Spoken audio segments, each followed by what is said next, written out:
Hi friends, আমি আছি এখন সিলেট দার্জিলিং টিলা। তো এই জায়গাটি অনেক সুন্দর, উঁচু নিচু পাহাড়ের মধ্যে চা বাগান। অনেকে ঘুরতে আসে, আমরাও ঘুরতে আসছি চট্টগ্রাম থেকে। আসলে চা বাগানটা একটু দেখি। দার্জিলিং টিলাটি অবস্থিত সিলেট শ্রীমঙ্গল শহর থেকে আনুমানিক 10 কিলোমিটার দক্ষিণে। 71 বৌদ্ধভূমি জায়গাটি পার হয়ে তারপরে এই দার্জিলিং টিলা জায়গাটিতে মনে উত্তোলন করে নাকি সবুজ পাতাগুলো, হ্যাঁ, আর কালোগুলো কি গাছের পাতা, এগুলো কাটে ফেলে দিবে পরবর্তীতে। খুবই সুন্দর মনোমুগ্ধকর একটা জায়গা। আসুন আমরা চা বাগানটা একটু ঘুরে দেখি। গাছগুলোর বয়স আনুমানিক কত বছর জীবিত থাকে গাছগুলা? আচ্ছা, এগুলা কি নিয়ে গেছে নাকি? নিয়ে গেছে এক সপ্তাহ পরে আবার নেবে।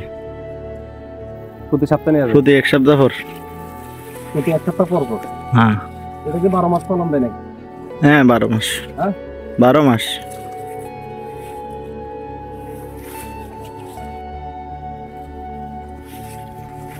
ফলন দেয়। বর্ষাকালে বেশি। চা বাগানগুলো সবচেয়ে এটা তো সৌন্দর্য আছে, আবার যে মাঝখানে গাছের কারণে আরো ভালো লাগতেছে। দেখে দেবো কি অবস্থা।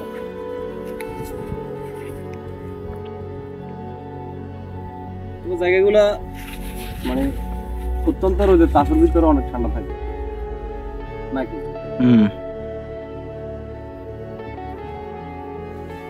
মানুষজন তো আজকে নাই, ঘটনা আজকে ওরস আছে এই কারণে। আচ্ছা আচ্ছা, রাস্তা বন্ধ 2 দিনের জন্য।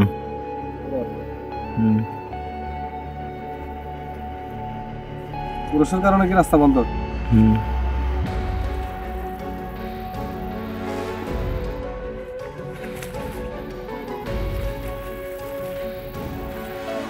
আমরা তো আসলে রেফারেন্স আসছি, কারণে বুঝতে পারতেছি।